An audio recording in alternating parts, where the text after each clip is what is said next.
Monsieur Moussa Dosso, Ouais, comment allez-vous? très bien. Vous perdez de l'âge, comment vous faites pour vous garder la ligne? Vous êtes jovial, le temps passe et il vous rajeunit?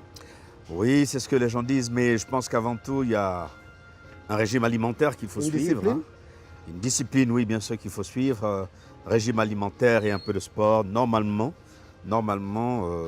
vous devrez pouvoir vous maintenir. Mais c'est vrai que de façon naturelle, bon, dans la famille, on n'est pas gros. Simon, que vous avez à cœur l'humain, qu'est-ce qui vous a fait? Il a touché une corde sensible en vous? Non, c'est tout simple.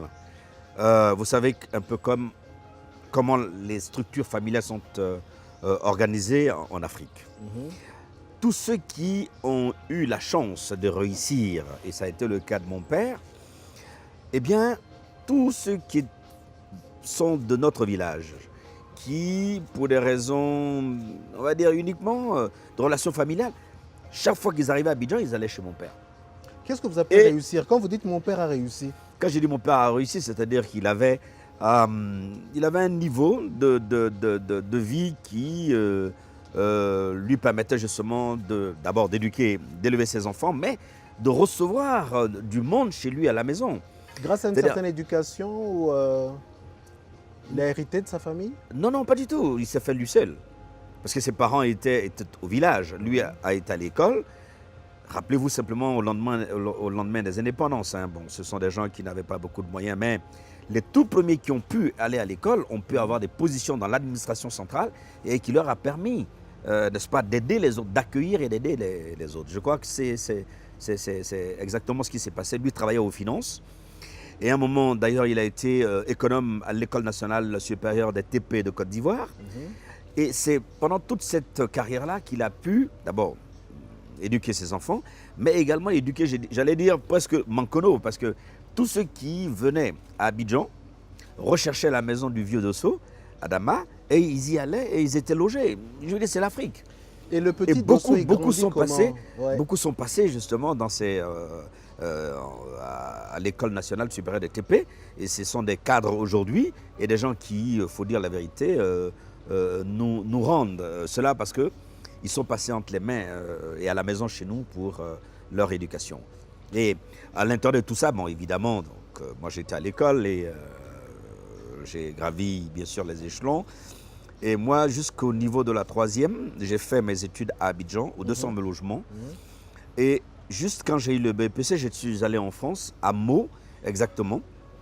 C'est à une cinquantaine de kilomètres de Paris, à l'est de Paris, où j'ai fait le lycée. Après, je suis allé donc à l'école des cadres de Neuilly, et là pour préparer donc un diplôme de commerce et de marketing. C'est un peu plus tard que je suis entré dans la comptabilité, où j'ai fait un diplôme d'expertise comptable, où j'ai terminé à l'école qui d'ailleurs est très très connue, le Conservatoire national des arts et métiers de Paris. Et cette fibre sociale chez vous, vous la tenez justement de votre père qui Oui, c'est recevait clair. tout le monde? C'est très clair de mon père, parce que comme je le disais, on a vu dans la famille des gens arriver et ça n'a jamais arrêté.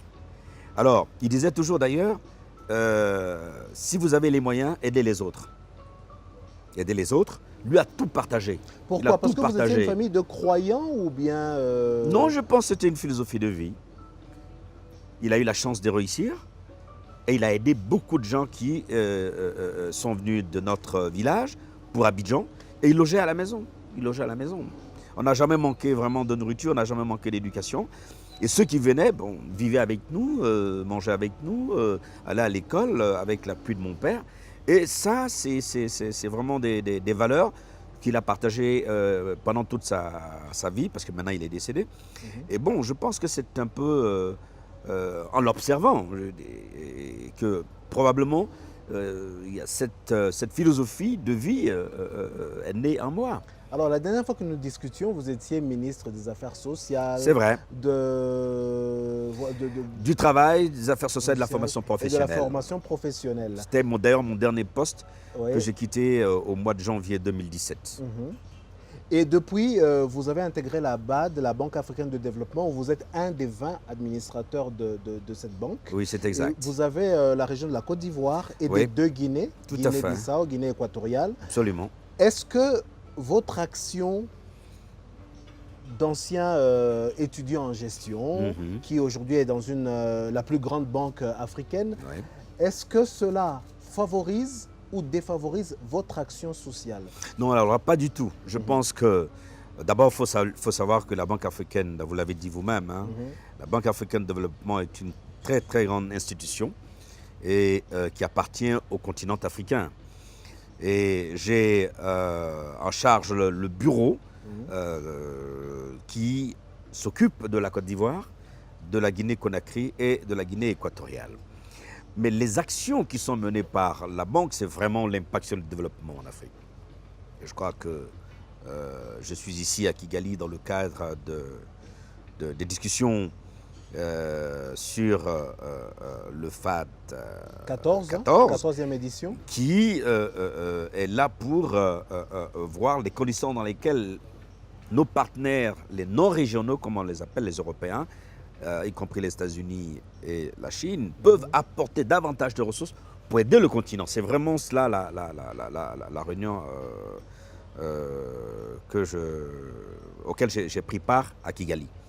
Mais au-delà, pour moi, je pense qu'effectivement, cette trajectoire qui, aujourd'hui, est le développement du continent, je m'inscris parfaitement là-dedans, puisque au fond, tout ce que j'ai pu faire au gouvernement me sert aujourd'hui dans la gestion du bureau qui a à charge tous les projets, quels qu'ils soient, parce qu'aujourd'hui on parle d'électricité, d'énergie, demain on parle d'agriculture, après-demain on parlera bien sûr de tout ce qui touche l'intégration régionale. Ce sont des sujets multiples, mais qui, lorsque vous regardez, impactent le continent, impactent les populations et le bien-être des populations, pour ne pas dire simplement que la Banque africaine est vraiment dans son registre. Son objectif, c'est de faire davantage pour l'Afrique.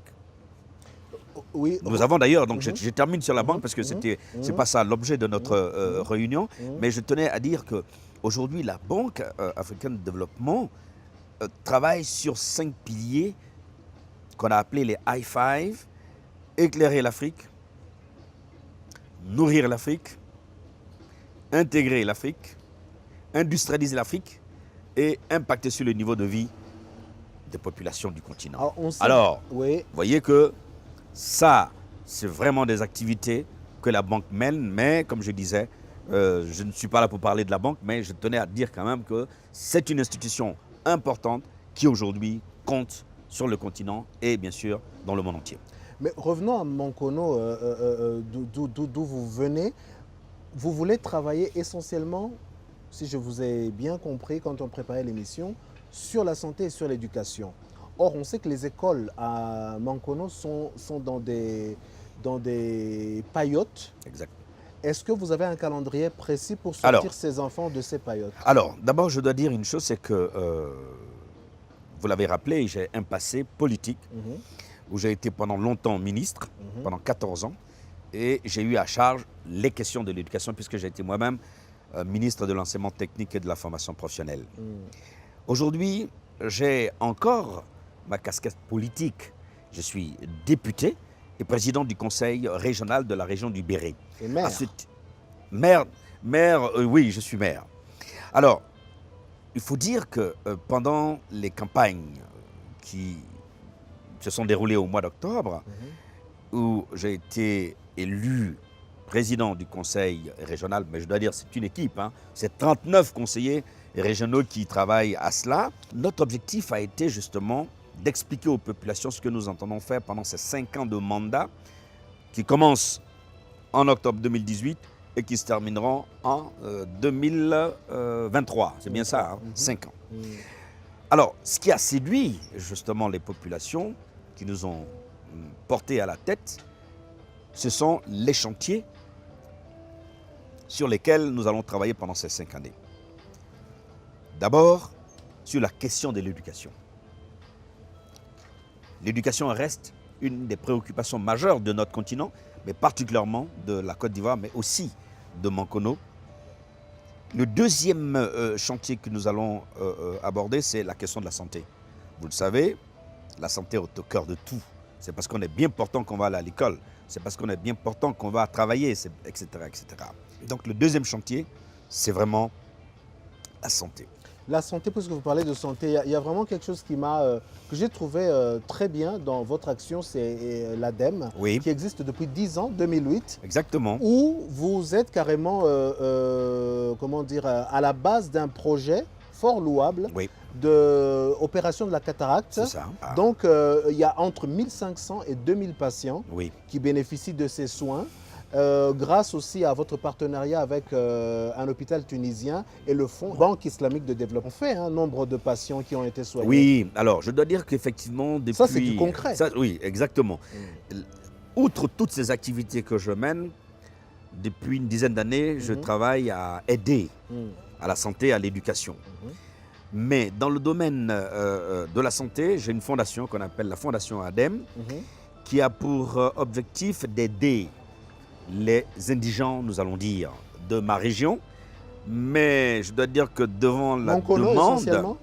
demande, j'ai dû ouvrir cette possibilité à d'autres régions de la Côte d'Ivoire. Puisque les interventions ont lieu dans des hôpitaux, à Abidjan, Bouaké, Mankono. Et bien dans ces trois grandes villes-là, justement, nous faisons venir, à partir d'amis, connaissances ou collègues, maires ou députés, des patients pour les traiter et les guérir de toutes ces maladies-là. Et je dois dire qu'aujourd'hui, en matière de crise hernière, on a commencé il y a une dizaine d'années. Oh, je peux vous assurer qu'on a au-delà d'une 10-12 000 personnes que nous avons vues passer. Gratuitement? C'est gratuit. C'est gratuit. C'est la particularité justement de la Fondation ADEME. Nous trouvons des partenaires, et je viens de citer la Fondation NCA qui nous a aidés à financer des crises hernières. Nous avons également la Fondation Petrosi qui nous a aidés à financer des crises hernières. Et récemment, ce qui a fait même encore connaître davantage cette fondation, c'est le partenariat que j'ai pu obtenir avec la Banque islamique de développement, le département des ressources humaines, qui avait un programme de cataracte sur l'Afrique de l'Ouest. Et dans mes relations avec le vice-président, qui malheureusement est parti de la banque maintenant, eh bien, la Côte d'Ivoire a été éligible et ma fondation, en partenariat avec une clinique tunisienne, eh bien, on a commencé l'intervention de la cataracte depuis maintenant 5 ans. Et on continue. Alors, en gros, ce qui se passe, c'est que tous les ans, ils viennent 2 à 3 fois à raison de 500 patients, ce qui fait en moyenne 1500 à 2000 patients par an, fois 5. Vous voyez qu'on rejoint encore le chiffre de 2000. C'est vraiment des activités que je fais pour le bien-être des populations de ma région.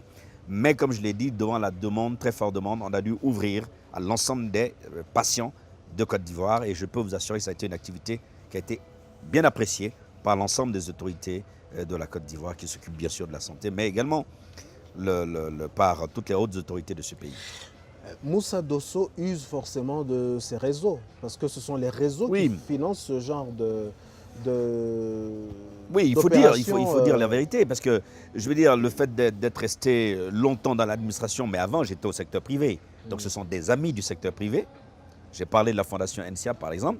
Je connais le PDG, M. Diagou, depuis de très très longues années. Je ne l'ai pas connu quand j'étais au gouvernement, je l'ai connu quand j'étais moi-même dans le secteur privé. J'ai parlé de la Banque islamique de développement. Ça, c'est vraiment dans le cadre de mes fonctions ministérielles, lors d'une mission où j'ai pu accéder à ce programme-là qui était disponible pour l'Afrique de l'Ouest, en particulier pour la Côte d'Ivoire. Donc, c'est toujours à travers des réseaux, simplement parce que bon, ça fait longtemps que je suis dans l'administration, dans le secteur privé et aujourd'hui dans les institutions internationales.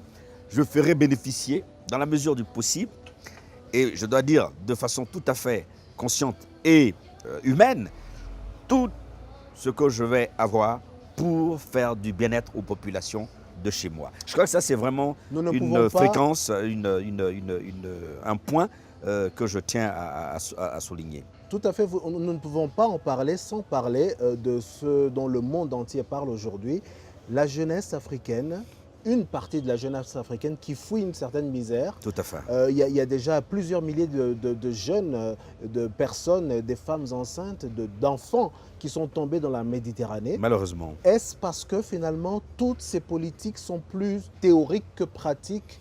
Bon, ce serait prétentieux de ma part de dire que c'est politique, mais une chose au moins certaine, ça ne marche pas tout le temps. Devant peut-être l'ampleur, le nombre des besoins, les États n'ont peut-être pas toujours les moyens de mener une politique hardie en faveur de ces jeunes-là pour les insérer socialement. Ce que je sais, c'est que tous les pays sont engagés. Et là, je veux dire, l'Union africaine entend mettre encore un accent particulier sur cette question épineuse qui fait de l'Afrique la risée. Et je crois qu'il faut que tout cela puisse s'arrêter à un moment donné. Mais j'ai confiance à nos chefs d'État, j'ai confiance à la dynamique du secteur privé qui est consciente, j'ai confiance également à l'ensemble des institutions comme la Banque africaine de développement, sont engagées dans les questions de formation, dans les questions d'emploi des jeunes. Mais qu'est-ce qui justifie cette folie qui presse la jeunesse africaine en Méditerranée si toute cette politique existe et si tous ces moyens sont mis comme vous le dites? Non, je crois que la question est beaucoup plus épineuse. La question est beaucoup plus importante que ça. D'abord, il faut qu'on soit honnête, plusieurs systèmes éducatifs ont échoué. Simplement parce que les États, soit n'ont pas suffisamment de moyens, ne peuvent pas s'occuper de l'ensemble de cette jeunesse-là, mais il faut dire la vérité, nos systèmes, quelquefois, ont échoué. C'est pour cela que vous allez trouver des goulots d'étranglement au niveau de l'éducation dans certains pays. Nous, en Côte d'Ivoire, par exemple, le président de la République a consacré ce point dans notre Constitution en disant que l'école est devenue une obligation depuis déjà presque 2-3 années. Ça veut dire en même temps que la pression que l'État se met sur lui-même, c'est de mettre à la disposition de cette jeunesse des écoles, c'est vrai, de la maternelle jusqu'à l'université. Si vous prenez par exemple le programme de gouvernement du président de la République Ouattara, c'est au moins 4 à 5 universités dont il a lancé la construction parce que les besoins sont importants. Mais qu'est-ce qui explique que la jeunesse de Côte d'Ivoire, les étudiants sont dans la rue? Je termine pour dire qu'au niveau, par exemple, de mon pays, les infrastructures que le président de la République entend mettre à la disposition, les travaux ont démarré, les appels d'offres ont été lancés. Donc, devant l'impatience, il faut dire la vérité, de cette jeunesse-là, c'est clair que l'État, aujourd'hui, est un peu en retard sur les différents programmes. Et en Côte d'Ivoire, je vous assure qu'on a lancé au moins la création de 4 à 5 universités pour répondre à cette problématique. N'oublie pas que la Côte d'Ivoire a traversé une crise extrêmement aiguë et qu'en 10 ans, il fallait relever le défi, mais il est clair que l'État ne pourra pas tout faire, bien que l'État soit décidé à mettre en œuvre tout le dispositif pour prendre en compte cette jeunesse. Évidemment, il y a quelque part des zones d'ombre où on n'a pas pu répondre à cette jeunesse-là. Et donc, ce qui peut justifier la marche et les grèves qu'on a pu entendre. De la Banque africaine de Mais je peux développement. vous assurer que récemment encore, la Banque africaine de développement a adopté le document de stratégie pays, va mettre des financements importants à la disposition de la Côte d'Ivoire, de la Guinée-Conakry, puisque je sais que les DSP sont passés. Tout ceci pour répondre à la forte demande et pour empêcher surtout l'immigration. J'allais en venir à ces 2 autres pays dont C'est vous avez la très charge important, oui. en tant qu'administrateur. Les 2 Guinées, Oui. ça se passe comment? Non, très bien. J'ai vraiment les meilleurs contacts avec les différentes autorités dans ces pays-là. Sur ces questions de l'éducation de la jeunesse? Aujourd'hui, je dois dire que tous ces pays-là font l'effort. Parce que la réponse à cette crise-là, elle est d'abord et avant tout africaine. Et la Banque africaine de Elle développement, incombe aux dirigeants elle africains. incombe, c'est clair, aux dirigeants de ces pays. Il ne faut pas que, là aussi, il faut bien qu'on soit très, très clair là-dessus. Mais des pays comme, des institutions comme la Banque africaine font un maximum pour ces États en mettant, en fonction bien sûr de leurs priorités, les moyens pour sortir de ces crises-là. Si vous étiez, M. pareil. Moussa Dosso, à l'Union africaine, Oui. et que vous aviez en charge, disons, le volet jeunesse, qu'est-ce que vous feriez pour arrêter net ce massacre de la jeunesse? Non, d'abord, je dois dire que personne n'est fier de cela. C'est très clair. Il y a un constat. La jeunesse dans la Méditerranée, On n'est pas fier de cela. qui passe par la Libye et qui est Exactement.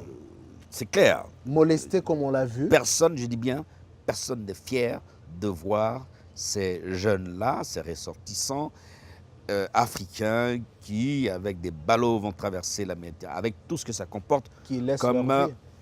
drame, comme désastre au niveau de ces pays-là Quelles et des seraient jeunes. vos mesures si vous étiez... Non, d'abord, comme je l'ai dit, je fais confiance au chef d'État. Mais si vous me posez la question, je reviens à ce que je vous ai dit dans mon propos introductif. Pour moi, l'éducation doit rester la mère de toutes les politiques que nous menons sur le continent en faveur de cette jeunesse.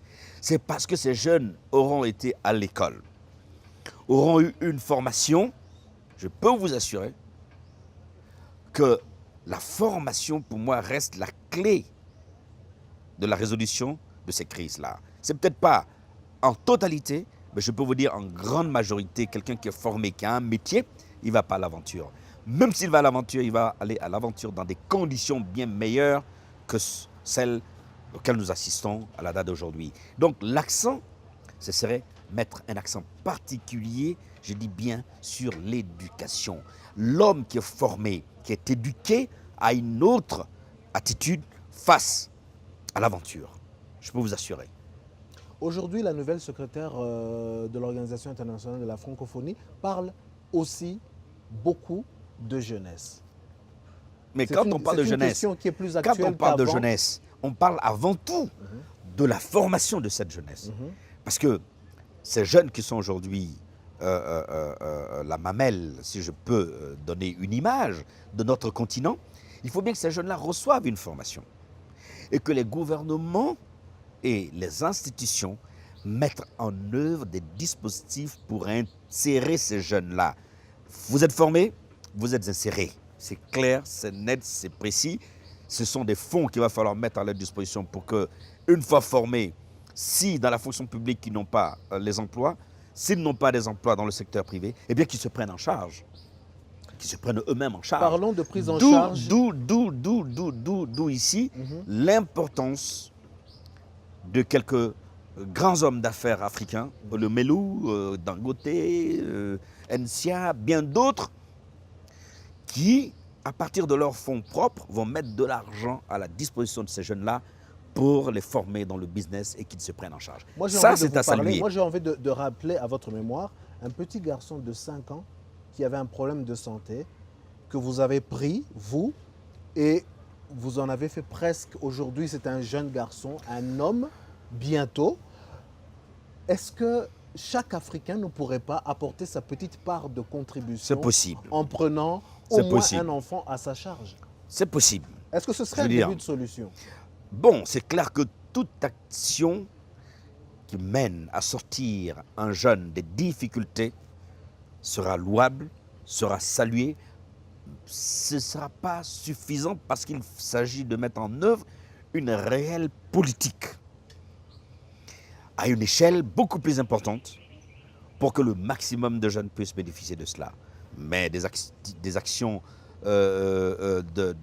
d'individus n'auront pas l'impact qui est recherché. C'est vrai que ça va sortir certains des difficultés, c'est même à saluer, c'est une excellente chose. Mais je pense que le mouvement doit être beaucoup plus amplifié et porté sur véritablement... Parlez-nous vraiment d'un cas précis, ce petit garçon. Comment vous êtes rencontrés? Comment Alors, vous l'avez connu? c'était à Mankono, tout simplement. Et lors d'un meeting, il est venu me parler.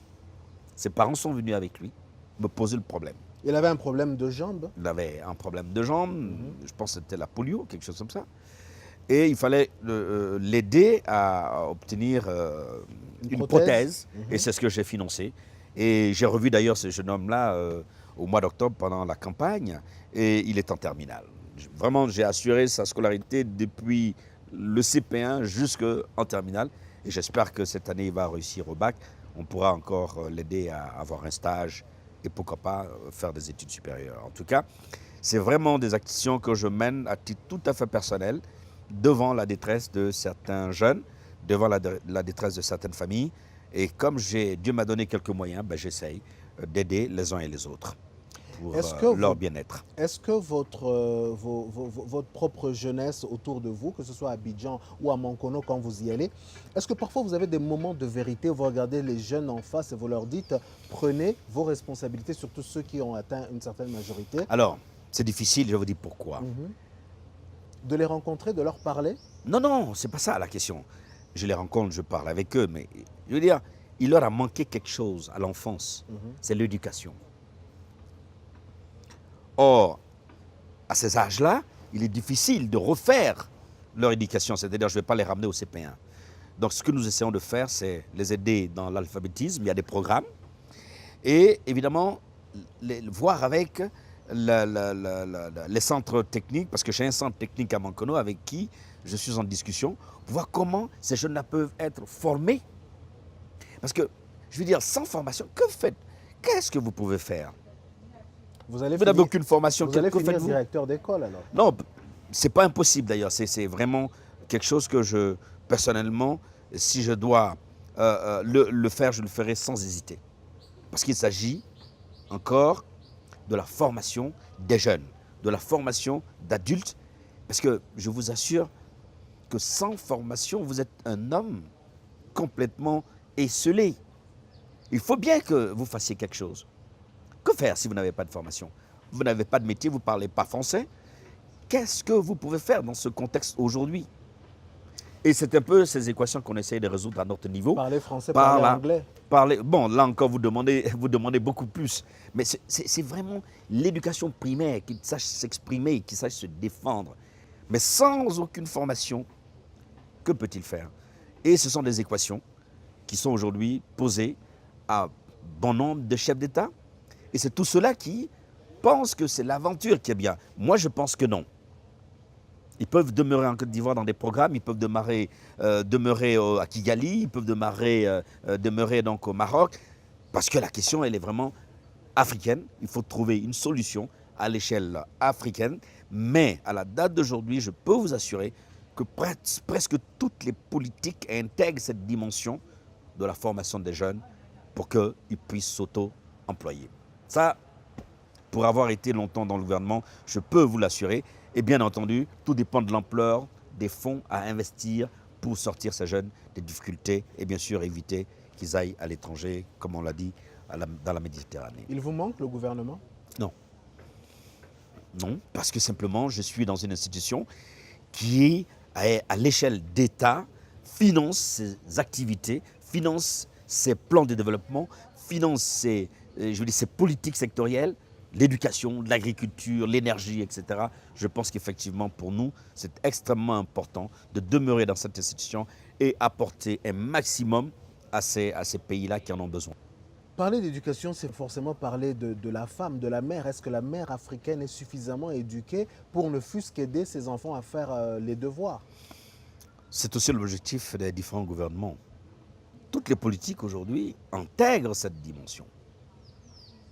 C'est devenu presque une obligation d'intégrer dans les politiques la question du genre. Et ça, je le comprends parfaitement. J'adhère et je suis même un des adeptes. Parce que pour nous, la mère, lorsqu'elle est éduquée, vous êtes sûr que les enfants auront une éducation, et une bonne éducation. C'est pour cela que ce point, aujourd'hui, est partagé par l'ensemble des institutions, l'ensemble des gouvernants, et je pense que c'est une excellente chose. Et je peux vous assurer qu'au niveau également de nos différentes communes, une action est faite pour regrouper les femmes sous forme associative ou coopérative pour les aider justement à se prendre en charge. Et je peux vous assurer que en Afrique, vous le savez vous-même, les femmes sont beaucoup plus dynamiques que les hommes. Et aider une femme, Mais beaucoup je peux moins vous assurer. éduqués. C'est vrai, mais je peux vous assurer que lorsque vous leur donnez des microfinances, elles sont les premières à rembourser. L'homme éduqué, vous lui donnez ça, il est tellement intelligent qu'il ne va pas vous rembourser.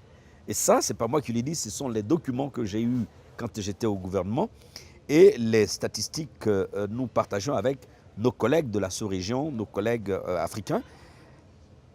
Lorsque vous aidez une femme, vous aidez donc entièrement une famille. C'est pour ça que je comprends parfaitement que de plus en plus, la question est devenue une question importante et toutes les politiques l'ont intégrée.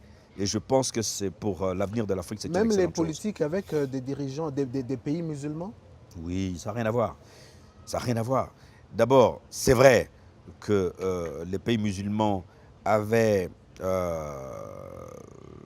une vraie, comment je peux vous, une vraie réticence à éduquer la femme. Mais aujourd'hui, ce sont des barrières qui commencent à tomber. Et j'en suis fort heureux parce qu'effectivement, ils n'ont pas, ça ne s'explique pas. Et je pense que je viens de vous dire à l'instant qu'une femme qui est éduquée, je peux vous assurer que c'est une famille qui vit dans les bonnes conditions. Et c'est pour cela que nous allons poursuivre cette activité-là en faveur des femmes, parce que nous sommes convaincus que c'est là qui peut amener... Oui. Nous parlions de santé, nous parlons de femmes. On ne peut pas parler de mariage précoce et forcé et de la pratique de l'excision. Bon, alors ça, ce sont des pratiques qui tendent à disparaître. D'abord parce que le législateur s'est saisi de cela. En Afrique aujourd'hui, et particulièrement en Côte d'Ivoire, puisque je suis de Côte d'Ivoire, je peux vous assurer que cette question, aujourd'hui, fait l'objet de sanctions. C'est-à-dire on a fini la période de sensibilisation, on est passé à la période de sanctions. Je peux vous assurer qu'aujourd'hui, en Côte d'Ivoire, lorsque vous êtes pris en flagrant délit d'excision, eh bien, vous êtes condamné, vous êtes en prison, point final à l'année. Et c'est une excellente chose, c'est à encourager. Et j'espère que dans les années à venir, on va pouvoir éradiquer cette pratique honteuse et barbare qu'est l'excision. Pour sortir de barbarie et être un peu plus léger, pour parler de sujets un peu plus légers, parlons de musique. Vous n'êtes pas insensible à la musique? Absolument. Vous avez une jolie gratte de guitare, je vous ai déjà vu gratter un peu de la guitare, et un faible particulier sur la musique reggae. Vous avez une station radio qui diffuse 24 heures sur 24 la musique reggae. C'est exact. Vous êtes du pays d'Alpha Blondy, tout à fait, de Tiken Jah Fakoly. Vous aimez plus que tout Bob Marley. Oui. Alors ces amours de musique et de reggae prennent racine dans votre jeunesse? Oui. Alors, à l'époque, nous avions un monsieur du nom de Pango, personnel, puisqu'il est décédé maintenant, pendant les vacances scolaires, organisait des concours. Il avait des instruments, c'était au centre culturel de Trècheville, à Abidjan. Il organisait comme ça des compétitions d'orchestre de quartier. Et je crois que c'est à partir de là que j'ai commencé à m'intéresser à la musique. Et bon, aujourd'hui, j'ai ce festival-là qui me permet d'assouvir un véritable plaisir. Le vôtre ou celui d'un plus grand nombre? Je dis bien, pour l'instant, il s'agit de moi. Et cette musique-là m'a toujours bercé, uniquement parce qu'il y avait du sens dans les paroles de ces musiciens jamaïcains et bien d'autres. En Éthiopie, vous avez parlé de la Côte d'Ivoire et tout. Ce que j'ai retenu, tout concourait à demander aux Africains de se lever et d'y aller. D'aller où? Non, de sortir de ce sous-développement. Ce n'était pas une fatalité. Et les paroles étaient pour moi des hymnes, voyez, à la renaissance du continent. Donc c'est fort de tout cela que je me suis dit, bon écoute, j'aime cette musique, j'ai des camarades avec qui j'étais à l'école qui aiment cette musique-là. Écoute, on va essayer de mettre quelque chose en place. C'est comme ça que j'ai, avec des amis, on a créé ce festival international de reggae de la ville d'Abidjan qu'on appelle Abi Reggae, qui a commencé en 2015, 2016, 2017, on a sauté 2018 et on va reprendre la séquence en 2019. Puisque nous parlions de social, ouais. En quoi est-ce que la musique a un apport social, à votre entendement? La différence que j'ai introduite dans le festival Abi Reggae, lorsque vous y arrivez, ce n'est pas que de la musique. La journée est consacrée à des thèmes, à des conférences. J'ai fait venir en Côte d'Ivoire le fils de Marcus Garvey, par exemple, qui est venu en Côte d'Ivoire parler de son père, de la lutte de son père. Je veux dire, au-delà de la musique, j'ai introduit une dimension intellectuelle, une dimension du savoir. Et ça, pour moi, ça fait la différence dans le monde entier, parce que aucun festival dans le monde entier n'intègre la musique et le savoir. Il n'y a que la partie musicale qui est prise en compte, mais j'ai voulu faire nouveau, j'ai voulu introduire une nouvelle dimension. Et en Côte d'Ivoire sont passées des sommités de la musique, des sommités politiques, des universitaires qui sont venus en Côte d'Ivoire pour faire des débats sur des questions, sur des thématiques africaines et sur des thématiques qui sont partagées par l'ensemble de l'humanité, notamment la question de l'esclavage, par exemple, où j'ai fait venir, comme je l'ai dit, le fils de Marcus Garvey, j'ai fait venir le recteur Tube, j'ai fait venir, bon, voilà, de tête, je ne pourrais pas tous vous les citer, mais tous sont venus en Côte d'Ivoire pour parler de la question de la réparation, par exemple. La question, le deuxième thème qui a été longuement débattu, c'est la question de la gouvernance. On se rend compte qu'en Afrique, les pays, beaucoup de pays échouent à cause de la gouvernance de leurs États par des chefs d'État. Vous voyez? Et tout ça, ça a permis vraiment de rendre Abi Reggae beaucoup plus célèbre, parce que simplement, des grands rendez-vous étaient prévus et des hommes aussi importants venaient en Côte d'Ivoire pour prendre part. Toute la famille de Bob Marley est passée. Hein. Je parle de Ziggy, je parle de, je sais pas moi, Julien, je parle de beaucoup d'autres musiciens jamaïcains et dans le monde. J'ai fait venir d'ailleurs, donc pour l'avant-dernière édition, je termine, un orchestre reggae venant de la Turquie, un orchestre reggae venant de la Chine. Je veux dire, ça ne s'est jamais vu. Et on se rend compte que c'est vraiment une musique universelle qui est partagée par un bon nombre de personnes. Ça, c'est mon plaisir. C'est mon plaisir. Le groupe Kassav a 40 ans en 2019 et c'est un groupe qui aime la Côte d'Ivoire et qui est venu longtemps en Côte d'Ivoire, ça c'est exact, oui. Qui parle beaucoup de la question de l'esclavage, de la réparation. Mais pour moi c'est une question importante. C'est vrai, on ne demande pas réparation, c'est pas ça la question. Mais le souvenir est important, ça doit rester cristallisé dans la mémoire collective. C'est un peu comme l'histoire du massacre, l'extermination des Juifs, bien sûr, à condamner, des Herero et des Nama, donc récemment donc encore en Namibie, par les Allemands. Il ne faut pas oublier ces choses-là. On a besoin de vivre avec cela et de comprendre ce qui a pu se passer pour éviter que cela ne se répète. Il ne faut pas le cacher. C'est important pour moi, ce sont des thèmes qu'il va falloir débattre à l'avenir. La réparation, ce n'est pas ça. Je peux même dire que si je prends le cas justement des Herero et des Namas, presque, je suis sûr, les générations ont disparu. Donc ce n'est pas un problème d'argent, c'est juste que l'histoire doit retenir ce qui s'est fait pour ne plus jamais qu'on répète cela. Voilà le sens des thèmes que j'aborde dans les différentes conférences que j'organise à côté de Abi Reggae, le festival de musique. Est-ce que vous abordez la question des 25 ans après le génocide au Rwanda? C'est dans quelques mais exactement, mois. Oui, mais non. Ce que je veux dire, c'est que j'ai démarré seulement il y a 3 années. Et je pense que la question va forcément revenir parce que j'estime que c'est un drame collectif à ne pas oublier, au contraire, à dire ce qui s'est passé réellement pour que le monde entier le sache et qu'on évite à l'avenir ces genres de phénomènes qui ne grandissent pas l'homme tout court. Pour avoir déjà eu 2 entretiens avec vous, c'est le 3e. La question par laquelle je termine toujours, c'est qu'est-ce que vous pensez laisser comme trace dans toutes ces actions? Vous avez beaucoup fait, oui, c'est vrai. Vous faites encore beaucoup. De quoi êtes-vous le plus fier? Alors, moi, je peux vous assurer que Abi Reggae, pour moi, ça a été quelque chose d'extraordinaire. Comme ça, en une édition, le monde on a sprayé l'information, comme je dirais donc en anglais. Le monde entier s'est réveillé avec ce festival et ça a été vraiment ma fierté. Je ne pensais pas que ça allait aller très très rapidement. Deuxièmement, je voudrais qu'on retienne l'homme tout court qui consacre autant que faire se peut à aider les indigents dans la mesure de ses possibilités.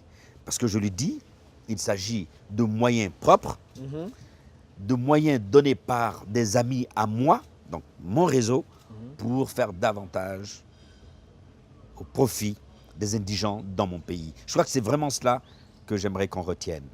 Le reste politique, ça c'est autre chose. Mais ces deux actions qui permettent justement, me permettent d'être très très actif auprès des populations, auprès des indigents, auprès des personnes nécessiteuses, je pense que c'est vraiment cela que j'aimerais bien qu'on retienne de l'homme de Moussa Dosso, tout simplement. Merci d'avoir consacré ce moment à cette discussion, faire savoir ce que vous pensez, ce qu'a été votre action, ce qu'est votre action, ce qui en deviendra dans les mois, dans les années qui viennent.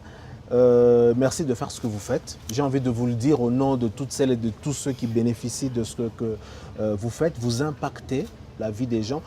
C'est la raison pour laquelle nous avons voulu avoir cet entretien avec vous. Et merci à vous toutes et tous qui nous regardiez sur cette chaîne, Impact Info, pour en savoir un peu plus sur l'action sociale et ce qui est fait concrètement par M. Moussa Dosso, par ce qu'a été le gouvernement dans lequel il était, celui d'aujourd'hui, mais aussi la Banque africaine de développement dont il est un des 20 administrateurs. Nous avons parlé aussi de l'ADEM qui est son organisation, son ONG depuis 10 ans. Merci de nous avoir suivis et à très vite sur cette même chaîne.